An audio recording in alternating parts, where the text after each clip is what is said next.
எல்லோருக்கும் வணக்கம். கண்டிப்பாக அண்ணன் அன்புமணி அண்ணன் பேருக்கு ஏற்ற மாதிரி எப்பயுமே ஒரு வார்த்தை கூட வந்து கோபமான வார்த்தை கூட அன்பாவே இருக்கும் அவர்கிட்ட. Very using the words very matured and clarity. அவர் வந்து ஒரு பொலிட்டிஷியனே சொல்ல முடியாது.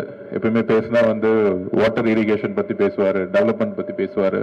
ஸோ நெக்ஸ்ட் நியூ ஜெனரேஷன் லீடர்ஸ்ல ஒரு முக்கியமான, தமிழ்நாட்டில் ஒரு முக்கியமான ஒரு ஆளுமை. ஸோ என்னதான் பொலிட்டிக்கல் ஸ்டாண்ட் இருந்தாலும் எங்களுடைய முதலமைச்சர், எங்களுடைய லீடர், சீஃப் மினிஸ்டர் விஷன். நேற்று தான் ஸ்போர்ட்ஸ் மினிஸ்ட்ரியோடைய ரிவ்யூ மீட்டிங் முடிஞ்சிச்சு. சொன்ன எல்லா விஷயத்துக்குமே எஸ் எஸ் எஸ் எஸ்ன்னு சொல்லிட்டு கோவட்னு சொன்னாரு. அந்த மாதிரி ஸ்போர்ட்ஸை விரும்பக்கூடிய ஒரு சீஃப் மினிஸ்டர். ட்ரக்ஸுக்கு பதிலாக ஸ்போர்ட்ஸை கொண்டு வரணும்னு அவர் கைப்பட எழுதினாரு.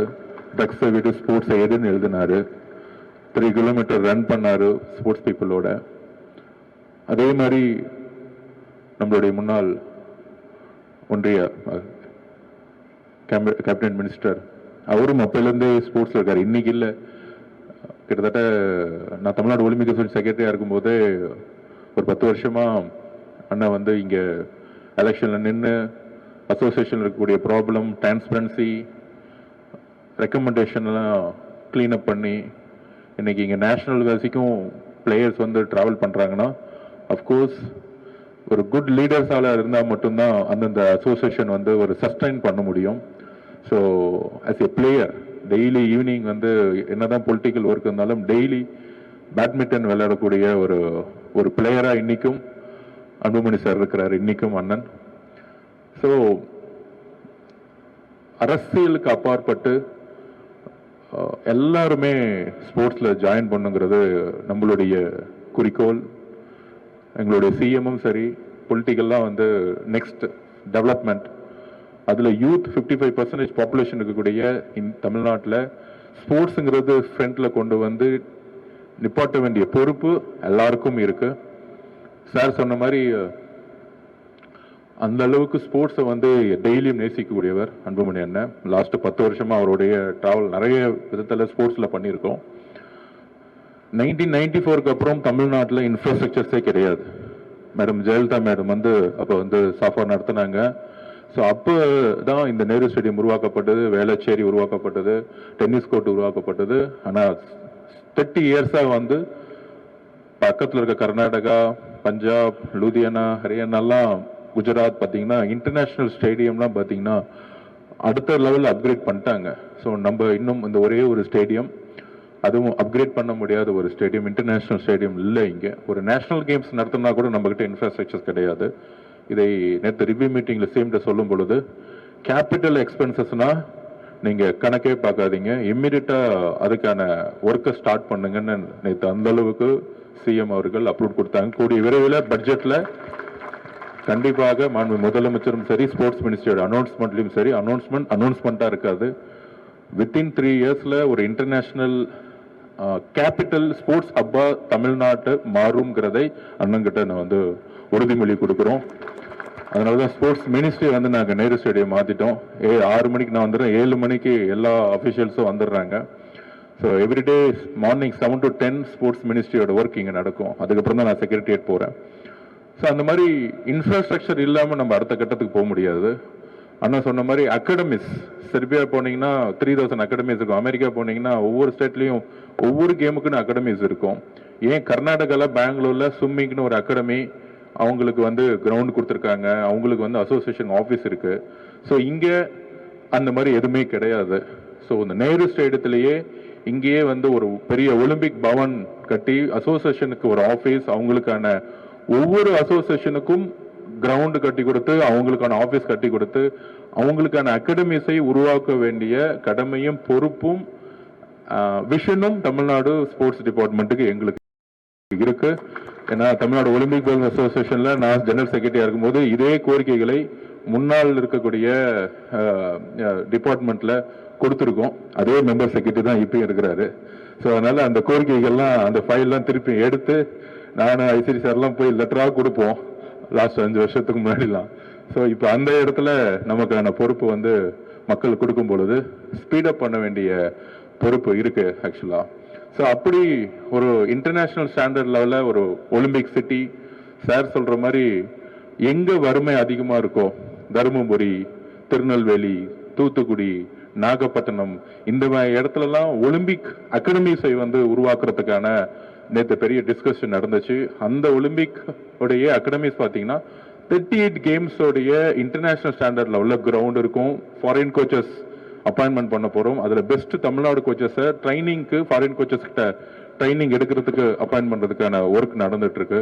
ஸ்போர்ட்ஸ் ஹாஸ்டல் ஃபுல்லா எதுவுமே அப்கிரேட் பண்ணாம இருக்கு. அண்ணன் சொன்ன மாதிரி நேஷனல் பிளேயர் அண்ணனுக்கு தெரியும். நான் இங்க இருக்கக்கூடிய ரூம் நம்பர் 56ல தான் ஸ்போர்ட்ஸ் ஹாஸ்டல் இருந்தேன். ரூம் நம்பர் 56 இங்க தான் இருக்கு. அந்த 56க்கு நான் திருப்பி போகும்போது நான் போன வாரம் போனேன். 2006ல எப்படி இருந்துச்சோ அதே மாதிரி இருக்கு. அதே இரும்பு கட்டில், அதே ஒரு 10 ஃபேன், அதே 3 பாத்ரூம். ஸோ இதெல்லாம் அப்கிரேட் பண்ணல.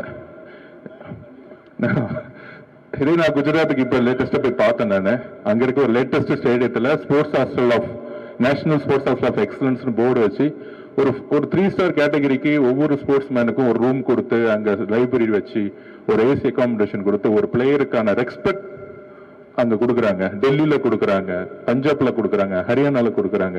ஆனா நம்ம பிளேயர்ஸ்க்கு வந்து நைட்டு இப்ப நாங்கெல்லாம் தூங்கும்போது கஷ்டப்பட்டு மார்னிங் 3 hours 6 to 9 வரைக்கும் விளையாடுவோம். திருப்பியும் 4 to 8 வரைக்கும் விளையாடுவோம். அவ்வளோ பயங்கர ப்ரெஷர்டு ஒரு ஸ்போர்ட்ஸ் லைஃப் எங்களுக்கு இருக்கும். ஆனா தூங்கலான்னு பார்த்தா ஃபேன் ஓடாது, வேர்த்து கொட்டும், நைட்டு தூக்கம் இருக்காது, ஏசி இருக்காது. ஒரு ஸ்போர்ட்ஸ் மேனுக்கு ஏர் கண்டிஷன் வேணும் ஒரு ஃப்ரீயா தூங்குறதுக்கு. ஏன்னா பாடி வந்து ஓடி ஆல்ரெடி 40 டிகிரி ஒரு வெப்பத்தில் இருக்கும் பொழுது இன்னும் அதிகமான ஒரு ஹீட் பாடியா இருக்கும் ஸ்போர்ட்ஸ் மேனுக்கு. ஸோ இந்த மாதிரி ஒரு நேஷனல் அத்லட்ஸ்க்கு வந்து சின்ன சின்ன விஷயங்கள் வந்து நம்ம கிட்ட ஃபண்ட் இல்லாம இல்லை. ஆனா அது ஒரு சின்ன சின்ன விஷயங்களை வந்து அட்மினிஸ்ட்ரேஷனா பண்ணணும். தமிழ்நாடு முழுசும் ஏசி அகாமடேஷன்ஸை மாற்ற சொல்றதுக்கு மாண்புமிகு முதலமைச்சர் வந்து ஓகே பண்ணியிருக்கிறாரு. அது இல்லாம இந்த 60 daysல ஸ்போர்ட்ஸ் ஹாஸ்டல்ல முன்னாடி 350 rupees தான் இருந்துச்சு. மார்னிங் வெறும் நான் ஃபர்ஸ்ட் சாப்பிடும்போது கூட சோசியல் மீடியாவில் வந்து ஏதோ ஒரு வீடியோ எடுத்து பரப்புனாங்க. நான் ஜஸ்ட் சாப்பிடும்போது ஒரே ஒரு இட்லி 2 எக்கு மட்டும்தான் இருந்துச்சு. ஒரு ஸ்போர்ட்ஸ் மேனுக்கு புரோட்டீன் பேஸ்டு ஃபுட் இருக்கணும். ஆனால் ஸ்போர்ட்ஸ் ஹாஸ்டல் நேஷனல் அட்லட்டுக்கு புரோட்டீன் பேஸ்டு ஃபுட்டே கிடையாது. ஒரு இட்லி 2 எக் இருந்துச்சு காலையில். ஸோ சாயில பார்த்தீங்கன்னா எல்லா மெனு இருக்கும். பிரெட்ஸ் இருக்கும், கார்ன்ஃப்ளெக்ஸ் இருக்கும், நட்ஸ் இருக்கும், ஒரு நேரத்தில் புரோட்டீன் ஃபுட் இருக்கும், கார்ப்ஸ் ஃபுட் இருக்கு, இட்லி இருக்கும். அந்த மாதிரி ஒரு 3-4 மெனு இருக்கும் சாயில. சென்ட்ரல் கவர்மெண்ட்லுடைய சாய் ஹாஸ்டல்ல அந்த மாதிரி இருக்கும். ஸோ அதை அப்கிரேட் பண்றதுக்கு மாண்புமிகு முதலமைச்சர் சொன்ன உடனே 350ங்கிறது 450 ஆச்சு. கிட்டுக்கு வந்து 25,000 மாத்திருக்கோம். வருஷத்துக்கு மினிமம் 3 நைட் ஷூஸ் அந்த மாதிரி ஒரு குவாலிட்டியான ஷூஸ் கொடுக்கணும். கிட்ஸ் வந்து மினிமம் கிட்டத்தட்ட 8 பேர் கொடுக்கணும். அப்படிலாம் போட்டு ஆல்மோஸ்ட் 12 crores உடைய சாங்ஷனை இந்த 30 daysல நம்ம அப்ரூவ் பண்ணி சாங்ஷன் பண்ணியாச்சு ஆக்சுவலா. ஸோ ஆல்மோஸ்ட் தமிழ்நாடு முழுசு இருக்கக்கூடிய ஹாஸ்டல் பிளஸ் எல்லா டிஸ்ட்ரிக்ட்லயும் ஸ்போர்ட்ஸ் ஹாஸ்டல் ஆரம்பிக்கணும் நம்ம நினைச்சிட்டு இருக்கோம். ஆக்சுவலா இப்ப தருமபுரியில ஸ்போர்ட்ஸ் ஹாஸ்டல் இருக்கணும். கள்ளக்குறிச்சியில கல்வராயமலை போயிட்டு வந்தோம். அங்க மேல 7 ஏக்கர் சூஸ் பண்ணி அங்க ஒரு ஷெட்யூல் ட்ரைப்ஸுக்கு பழங்குடி மக்களுக்குன்னு ஒரு ஸ்போர்ட்ஸ் ஒரு மினி ஒரு ஒலிம்பிக் மாதிரி அங்க கட்டுறதுக்கான பூர்வாங்க பணி நடந்திருக்கு. இது எல்லாமே மாண்புமிகு முதலமைச்சர் அவர்கள் சொன்ன உடனே இதை வந்து எவ்வளவு ஸ்பீடா பண்ண முடியுமோ அவ்வளவு ஸ்பீடா பண்ணுங்க. ஸ்போர்ட்ஸ் உடைய இன்ஃப்ராஸ்ட்ரக்சருங்கிறது கேபிட்டல் எக்ஸ்பென்சஸ்ல கொண்டு வந்துட்டு அதுக்கு எவ்வளவு வேணா செலவு பண்ணுங்க அப்படிங்கறத ஒரு டிஸ்கஷன்ஸை சிஎம் அவர்கள் உடனடியா நேற்று கிளியர் பண்ணாரு. ஸோ அந்த அளவுக்கு ஸ்போர்ட்ஸை விரும்பிய ஒரு முதலமைச்சர், விரும்பக்கூடிய முதலமைச்சர் எல்லா யூத்தையும் விளையாடுங்க, எங்கெல்லாம் ஒரு காலி வேக்கன்ட் கிரவுண்ட் இருக்கும் அங்கெல்லாம் ஒரு எம்ஓஇ போட்டு கிளீன் அப் பண்ணி ஃபெட்லைட் போட்டு விளையாட வைங்க, எல்லா யூத்தையும் விளையாட வைங்க, மார்னிங் 6ல இருந்து 10 வரைக்கும் நீங்க வந்து விளையாட வைங்க அப்படின்னு ஒரு இன்ஸ்ட்ரக்ஷன் வந்து முதலமைச்சர் கொடுத்திருக்கிறாரு. அதனால அண்ணன் அன்புமணி அந்த மாதிரி அவரு லைஃப்ல வந்து பாலிடிக்ஸ் முக்கியமா ஸ்போர்ட்ஸ் முக்கியமா ஃபர்ஸ்ட் ஸ்போர்ட்ஸ்னு சொல்லுவாரு. அதேதான் எங்களுக்கும் பாலிடிக்ஸா ஸ்போர்ட்ஸ் ஃபர்ஸ்ட் ஸ்போர்ட்ஸ். ஏன்னா அங்க கீழ இருந்து நாங்க வந்திருக்கோம். ஏன்னா ஸ்போர்ட்ஸ் வந்து பொதுவா ஒரு பாசிட்டிவ். பிரேசில்ல வந்து நிறைய இடத்துல ட்ரக்ஸ் வந்துச்சு ஒரு கல்ச்சர். அப்ப அந்த கவர்மெண்ட் என்ன பண்ணாங்கன்னா எல்லா இடம் எங்கெல்லாம் ஃபுட்பால் கிரவுண்ட் இருக்கும் அதெல்லாம் அந்த வேக்கண்டான கிரவுண்ட் எல்லாம் ஓபன் பண்ணி விட்டு ஃபுட்பால் என்கரேஜ் பண்ணாங்க. இன்டர்நேஷனல் லெவலில் பிரேசிலும் சக்சஸ் பண்ணாங்க. அப்ப ட்ரக்ஸ் உடைய அடிக்ஷன்ஸ் வந்து குறைஞ்சிட்டே இருந்துச்சு. ஸோ இதுதான் வந்து யூத்தை வந்து ஒரு நல்ல ஒரு பாசிட்டிவா மற்றனா அது ஸ்போர்ட்ஸுக்கு தான் முடியும். அதனால இனிமேட் எக்ஸிகியூஷன்ல நிறைய கான்சென்ட்ரேட் பண்ண சொல்லியிருக்காரு மாண்புமிகு முதலமைச்சர் அவர்கள். அகாடமி சொன்னாரு, உறுதியாக 10 அகாடமி இருக்கு. அண்ணா நீங்க சொல்றதுக்கு முன்னாடியே தர்மபுரியை நாங்க மார்க் பண்ணி வச்சிருக்கோம். நாங்க ஒரு அகாடமியை நாங்க ஆக்சுவலா திருவண்ணாமலையில ஒரு அகாடமி. ஸோ இந்த மாதிரி எங்கெல்லாம் வறுமை அதிகமா இருக்கோ, எங்கெல்லாம் லிக்கர் சேல்ஸ் அதிகமா இருக்கோ, எங்கெல்லாம் ட்ரக்ஸோட மூவ்மெண்ட் அதிகமா இருக்கோ, அங்கெல்லாம் ஸ்போர்ட்ஸை வந்து ஒரு பெரிய பெரிய கிரவுண்டை போட்டு நம்ம வந்து கொண்டு போகணுங்கிறது ஒரு பெரிய விஷயம் இருக்கு. இன்னொரு முக்கியமான விஷயம், 125 வருஷத்துல இந்த ஒலிம்பிக்ஸ்ல தமிழ்நாட்டில இருந்து ஒரு மெடல் இது வரைக்கும் நம்ம வாங்கினதே கிடையாது. எஜுகேஷன்ல டெவலப் ஆயிருக்கோம், அதர் டிபார்ட்மெண்ட் டெவலப் இருக்கும். ஆனால் ஸ்போர்ட்ஸ்ல இருந்து இது வரைக்கும் நம்ம ஒரு மெடல் நம்ம வாங்கினதில்லை. பேட்மிண்டன்ல இருந்து ஒரு எக்ஸாம்பிளா நம்மளுடைய பக்கத்து மாநில இருந்து சிந்து மேடம் வந்தாங்க. அதே மாதிரி பேட்மிண்டன்ல இருந்து ஒலிம்பிக் பிளேயர் உருவாக்குறதுக்கு ஒரு அகாடமியை கண்டிப்பாக தமிழ்நாட்டில் உருவாக்கணும். எனக்கு ரொம்ப பிடிச்ச விஷயம் கோபிச்சந்த் சார். கோபிச்சந்த் சார் வந்து எனக்கு ஒரு இன்ஸ்பிரேஷன் மாதிரி. கிரிக்கெட்ல வந்து ஜக்மோகன் டால்மியா ஒரு இன்ஸ்பிரேஷன்னா, பேட்மிண்டன்ல வந்து கோபிச்சந்த் சார் வந்து ஒரு பெரிய இன்ஸ்பிரேஷன். அவரு ஓனா ஒரு அகாடமி போட்டாரு, கவர்மெண்ட் லேண்ட் கொடுத்தாங்க. அந்த மாதிரி எல்லா அசோசியேஷனுக்கும் லேண்ட் கொடுத்து இன்ஃப்ராஸ்ட்ரக்சர் வந்து பேக்கப் பண்ண வேண்டிய கடமை கண்டிப்பாக எஸ்டிஐடிக்கு இருக்கு, அரசுக்கு இருக்கு, முதலமைச்சருக்கும் அதுல பரிபூர்ண சம்பந்தம் இருக்கு. ஸோ கோபிச்சந்த் அகாடமி மாதிரி, படுகோன் அகாடமி மாதிரி ஒரு பெரிய அகாடமியை உருவாக்குவோம். மேக்சிமம் 2036ல தமிழ்நாட்டில இருந்து குறைந்தபட்சம் ஒரு 15 மெடல் வந்து ஒலிம்பிக்ஸ்ல நம்ம எடுக்கணுங்கிற ஒரு டார்கெட் வந்து நம்ம வச்சிருக்கோம். 2036 இஸ் அவர் கோல். அதுக்கு பேட்மிண்டனுக்கு என்னெல்லாம் தேவையோ, பிளேயர்ஸுக்கு ஆகட்டும், கோச்சஸ்க்கு ஆகட்டும், இல்ல இன்டர்நேஷனல் ஃபாரின் கோச்சை நீங்க அப்பாயின்ட் பண்றதா இருந்தா கூட நீங்க அப்பாயின்மெண்ட் பண்ணுங்க. அதுக்கான பினான்சியல் சப்போர்ட் வந்து எஸ்டிஐல இருந்து நாங்க கொடுக்கறதுக்கு ரெடியா இருக்கோம். ஒரு பிகினர் கோச், ஒரு senior coach, 2 foreign coaches plus local இருக்க ஒரு 5 to 10 கோச்சஸை வந்து பேக்கப் பண்ணி அவங்களுக்கு நம்ம ட்ரைனிங் கொடுக்கலாம். நம்மளுடைய பிளேயர்ஸ் ஹாஸ்டல்ல கொண்டு வரதுக்கு, இந்த ஒலிம்பிக் அகாடமியோட ஹாஸ்டல்ல பேட்மிண்டன் பிளேயர்ஸ் கொண்டு வரதுக்கு என்ன தேவைகளோ நம்மளுடைய ஸ்டேட் கவர்மெண்ட் செய்யறதுக்கு ரெடியா இருக்கு. கூடிய சீக்கிரத்துல நேற்று டிஸ்கஷன் பண்ணும்போது சிஎம் கிட்ட சொன்னோம், இந்த ஐஏஎஸ் ஐபிஎஸ்க்கு வந்து எப்பயுமே அவரு ஈவெண்ட்ஸ் நடத்துவாங்க. கிரிக்கெட்டுக்கும் அது அத்லெட்டிக் நடத்துவாங்க, ஸ்விம்மிங் நடத்துவாங்க, எல்லா ஈவெண்ட் நடத்துவாங்க. 34 கேம்ஸ் சூஸ் பண்ணி யார் வேணா இதுல வேணா பார்ட்டிசிபேட் பண்ணலாம். அதுல முதல் முறையா ஒரு பிளான் பண்ணியிருக்கோம், ஸ்போர்ட்ஸ் ஃபார் எவ்ரி ஒன் அப்படிங்கிற கான்செப்டுக்காக எல்லா எம்எல்ஏஸும் எல்லா எம்பிஸும் ஸ்போர்ட்ஸ்ல பார்ட்டிசிபேட் பண்ணணும். அப்படி ஒரு ஈவெண்ட்டை வந்து நம்ம நடத்த போறோம். அரசியல் கட்சிக்கு அப்பாற்பட்டு, அது டிஎம்கேவா இருக்கலாம், ஏடிஎம்கேவா இருக்கலாம், பிஜேபியா இருக்கலாம், எந்த கட்சி வேணா இருக்கலாம், எல்லோரும் சேர்ந்து விளையாடணும். எம்எல்ஏஸ், எம்பிஸ், சில பேரால வயசானவங்க விளையாட முடியலையா, வாக்கிங்ல ஒரு காம்படிஷன், அந்த மாதிரி எல்லோரும் எம்எல்ஏ எம்பிஸ் எல்லோரும் விளையாடணும். அதுல காம்படிஷன் வந்து ஐபிஎஸ் அண்ட் ஐஏஎஸ் அவங்க ஒரு தனி அணி, எம்எல்ஏ எம்பிஸ்லாம் ஒரு தனி அணி, ஒரு காம்படிஷன் மாதிரி ஒரு எனர்ஜெட்டிக் தமிழ்நாடு, ஒரு பாசிட்டிவ் தமிழ்நாடு. அரசியல் மேடைகளை நம்ம சண்டை போடுறோம், அது வேற. ஆனா ஸ்போர்ட்ஸ் வரும்பொழுது நம்ம எல்லாரும் ஒன்னா இருக்கணும் அப்படிங்கிற ஒரு விஷன் மாண்புமிகு முதலமைச்சர் அவர்களுக்கும் சிஎம் அவர்களுக்கும் இருக்கு. தமிழ்நாட்டில் கூடிய விரைவில் பட்ஜெட் செஷன் முடிஞ்ச பிறகு யார் யாரெல்லாம் ஏதோ ஒரு எம்எல்ஏ, ஏதோ ஒரு மினிஸ்டரா இருந்தாலும் சரி, எம்பியா இருந்தாலும் சரி, அந்த புரோட்டோகால்லாம் எடுத்துட்டு எல்லோரும் ஸ்போர்ட்ஸை வந்து நம்ம வந்து கொண்டு போறதுக்கு ஒரு காம்படிஷன்ஸை ரொம்ப அழகா ஒரு அரசியலுக்கு அப்பாற்பட்டு உருவாக்கணும். அப்பதான் வந்து மக்களுக்கு வந்து ஸ்போர்ட்ஸை வந்து எந்த அளவுக்கு கிரவுண்ட் லெவல்ல கொண்டு போக முடியும். ஒரு எம்எல்ஏ, எம்பி, மினிஸ்டர்ஸ் எல்லாரும். அதனாலதான் முதலமைச்சர் வந்து நானும் வந்து ரன் பண்றேன்னு 3 கிலோமீட்டர் ரன் பண்ணாரு. ஸோ அந்த இம்பார்ட்டன்ட் சிஎம்க்கு தெரியுது, ஃபிட்னஸ்க்கு, உடலுடைய உழைப்புக்கு தெரியுது. நான் சொல்லிட்டே இருந்தேன், பிசிக்கல் டீச்சர்ஸ் 6000 பேர்ல வந்து ஒன்றிணைச்சிட்டு இருக்கோம். அவங்களுக்கான விஷன்ஸையும் அவங்களுக்கான சிலபஸையும் ரெடி பண்ணிட்டு இருக்கோம். பிசிக்கல் டீச்சர்ஸோட குறிக்கோளை டேலண்ட் ரிசர்ச் விங்குன்னு சொல்லிட்டு கீழே இருக்க கிராமப்புறத்தில் இருக்கக்கூடிய ஹைப்பரா இருக்கக்கூடிய பிளேயர்ஸை வந்து எஸ்டிஐடிக்கு அனுப்புற அளவுக்கு அவங்களுக்கு ஒரு ட்ரைனிங் சென்டர்ஸ் ரெடி பண்ணி. ஏன்னா பிசிக்கல் டீச்சர்ஸ் வரைக்கும் யூஸ் பண்ணதே இல்லை. இப்ப சைனா, அமெரிக்காலாம் பாத்தீங்கன்னா ஸ்கூல்ல இருக்க டீச்சர்ஸுக்கு தான் ரொம்ப ரொம்ப இம்பார்ட்டன்ட் கொடுப்பாங்க.